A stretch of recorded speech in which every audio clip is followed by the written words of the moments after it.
Hey guys, happy Monday. It's hard to believe, but we're getting ready to start week 4 of online school.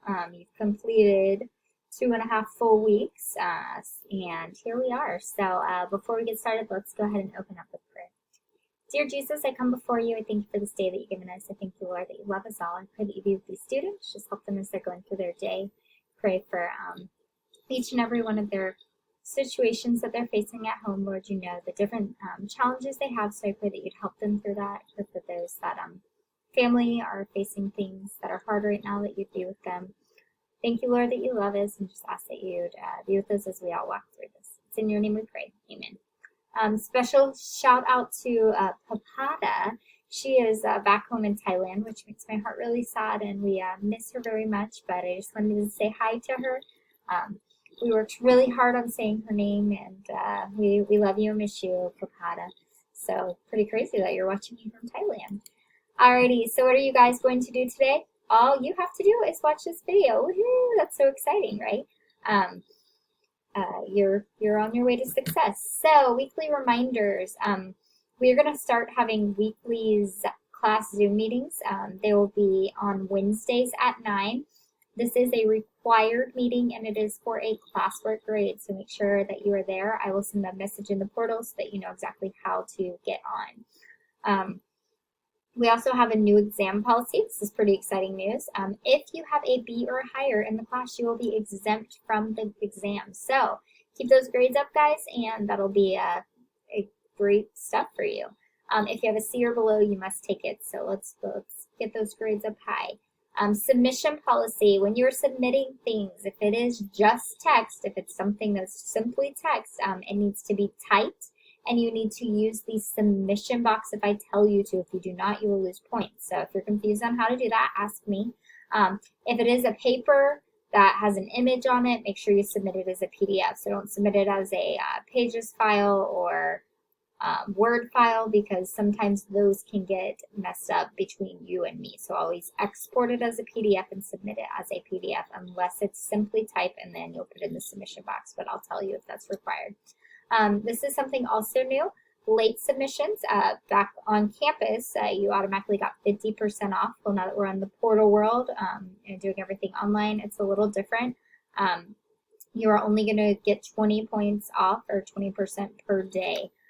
So send me a message in the portal, because I do not get notifications when you submit things late, and make sure you include the name of the assignment in that message so I know exactly what I'm looking at. Don't say the last assignment, because to be honest with you, I've got 99 students. That's a lot of y'all. I counted them, and y'all are all submitting different stuff, and my brain just can't compute sometimes. So say the actual name of the assignment when you turn it in.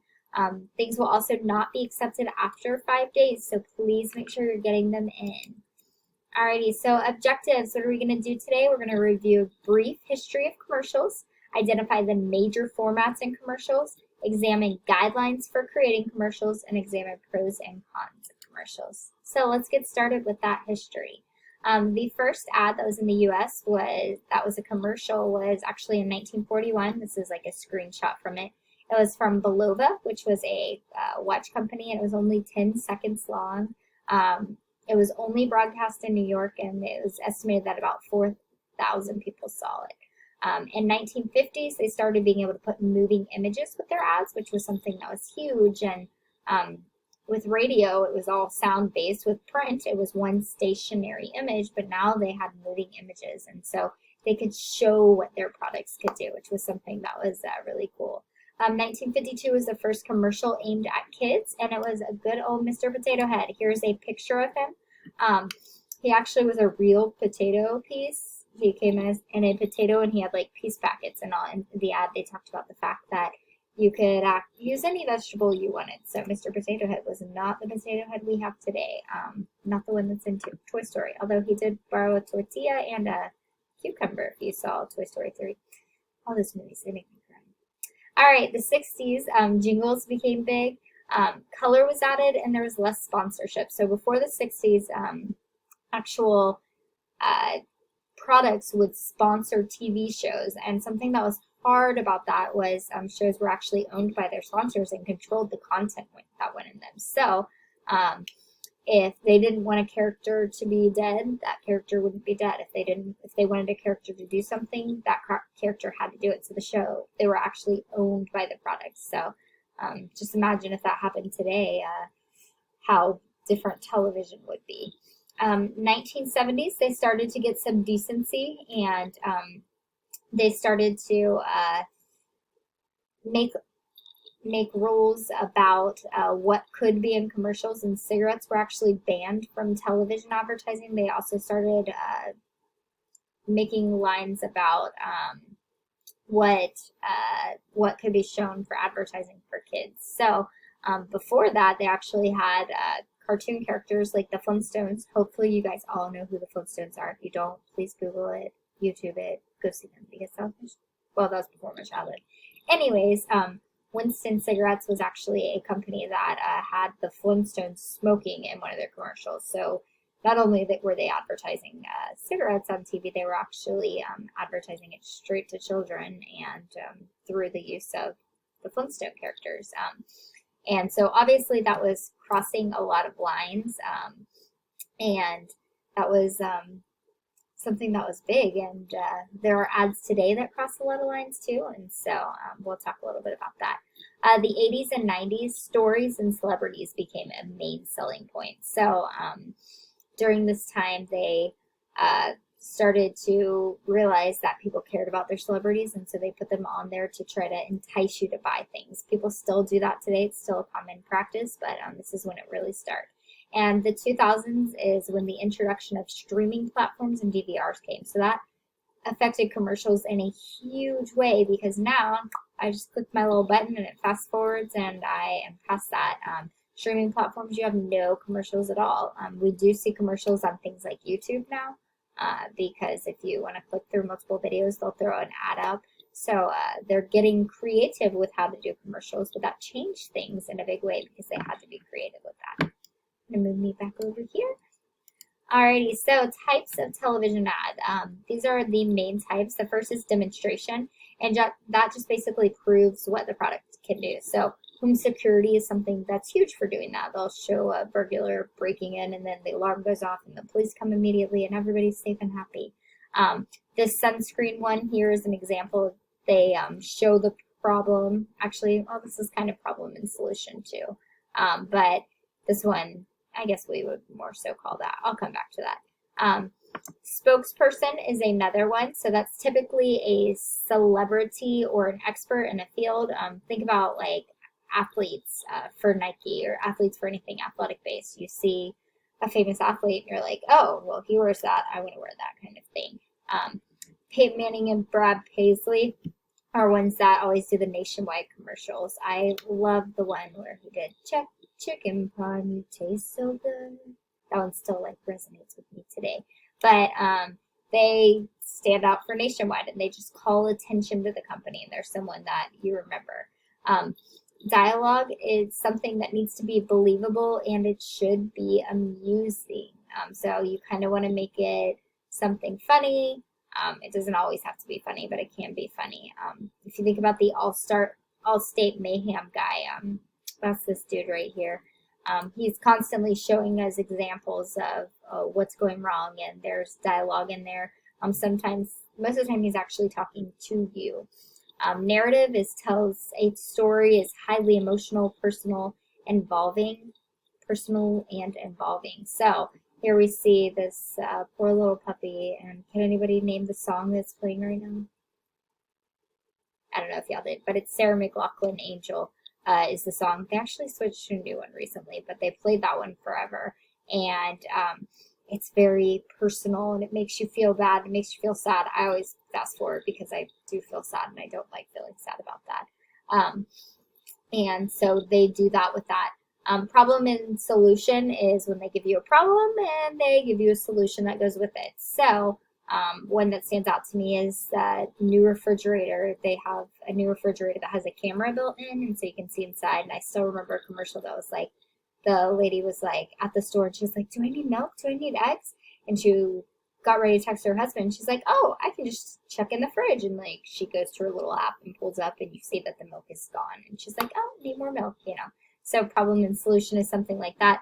This sunscreen is an example of that, calling all sunscreen haters. And this is for Coppertone Clear, and it's like a clear sunscreen that you don't have to see when you put on. Music and song is one that's kind of used as jingles. This is another example of that when I talked about Sarah McLachlan and The Arms of an Angel. They have the song that's playing in the background and it gets you involved and emotional. So those are the major types of television ads. So what are some pros and cons? Some pros and cons of commercials with advertising is mass coverage. You're going to reach a lot of people. And high reach, same kind of thing. Mass coverage means you can get the whole country. High reach is it's going to a bunch of individual people. You have sight, sound, and motion. So combining all those three things, you can showcase why your product is so important, why people need that. It is also attention getting with being able to add all of these in. And you get a low CPM, which is basically cost per million. So it is expensive, but the reach that it's getting so many people that that's actually very effective. Cons, you do have a broad audience. So what that means is you can have a lot of different types of people watching at once. I was watching a marathon on this new channel called Cozy. It's on YouTube TV today. And all of these ads kept being things for like elderly people. And I'm like, apparently we think the elderly people watch this a lot because there were like ads for canes and teeth and weird things like that. So I was watching this channel and it wasn't a show I think elderly people would like. I think those ad people were failing. And those things didn't relate to me because they weren't specific for me. High production costs, it's expensive to make advertisements. The editing, the hiring of the actors, the planning, the distribution. So producing them is not nearly as simple as producing a radio ad or producing a print ad or web-based ad. Clutter, there's a lot of commercials. So sometimes commercials can be like clutter. It can become white noise in the background. And then there's some high absolute costs all the way around. There's a high cost for that. So what are some guidelines they talk about when creating commercials?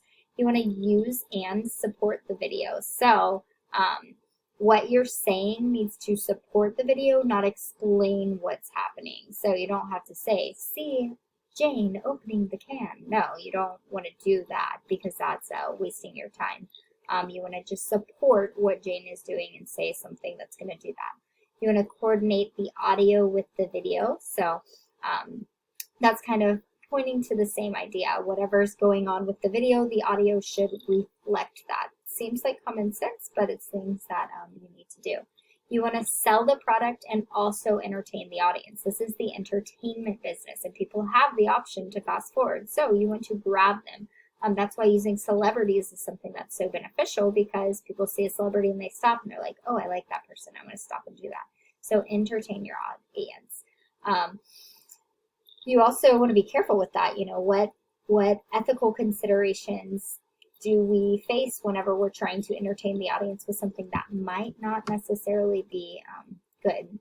You do need to be flexible with audiences like this. You got to think about ways to do something new, and so many things have been done that sometimes you got to be flexible. You also want to use copy judiciously. So what that means is every word needs to have worth. You don't want to do the 500-word essay where you're just typing things and saying the same thing over and over again because the words cost. You want to reflect the brand personality and the image of the brand. So Nike's ads should always be pretty consistent and look like Nike. McDonald's are going to look like McDonald's. Chick-fil-A has an excellent ad campaign, and you can always tell it's a Chick-fil-A ad based off of what that is because they reflect it. And use slogans. Slogans make things memorable. Nationwide is on your side. I always think about that. Or Allstate, are you in good hands? So those are type of things that help me remember the brand and make the thing memorable.